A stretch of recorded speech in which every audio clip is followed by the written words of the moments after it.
Hi, everyone. Judge Andrew Napolitano here for Judging Freedom. Today is Friday, January 20th, 2023. It's 11:23 in the morning Central Time here in Texas, United States of America, where I find myself this morning. I also find myself deeply dismayed, but hardly surprised at the latest news out of the Pentagon. Well, since 1992, the Pentagon has been obligated by federal law to undergo an audit so that it can account for all the money it spends and account for all the property it owns. The audits were suspended from 1994 to 2017. The reason for the suspension of the audit was the Pentagon spends more money than it knows how to account for and owns more property than it knows where it is, so it can't comply with the audit. In the Trump administration, the audits were resumed. So the audit started in 2017. There have been 5 audits from 2017 to 2022. Same result in all 5 audits. There is about 220 billion with a B dollars worth of equipment or cash, but more likely than not equipment, that the Pentagon cannot account for. This, of course, is dangerous because we don't know where this equipment is and in whose hands it may be. And it's reprehensible because this comes from taxpayer dollars. Aha!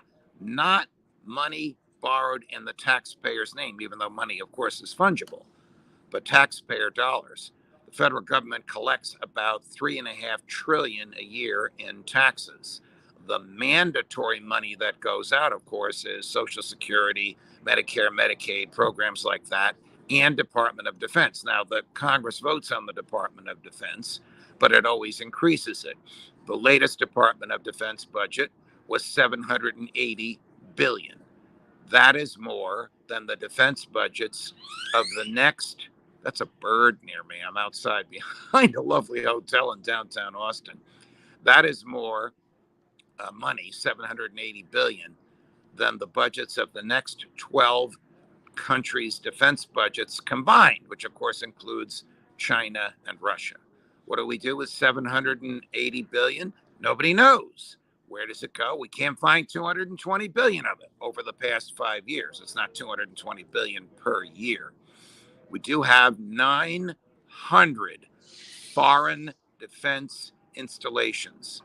It's hard to find a country other than North Korea, Russia, and China, maybe a few in the Middle East, where we don't have defense installations. I remember once I was on a trip to the Sinai Peninsula with a friend who was an amateur archaeologist. We were out in the middle of nowhere, and all of a sudden we were approached by 5 soldiers. And I thought, who are these guys? They were Americans.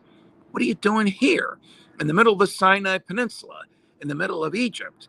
And they point to me and say, well, not far from here are a few hundred more of us. Judge, don't tell anybody. This was 15 years ago. But it's an example of the wastage of American dollars and human life that goes on in the Defense Department. Will anybody claim credit or responsibility for the inability to put their fingers on $220 billion of expenses and equipment from the Trump administration to the Biden administration and the Department of Defense? Don't hold your breath. More as we get it. Judge Napolitano for Judging Freedom.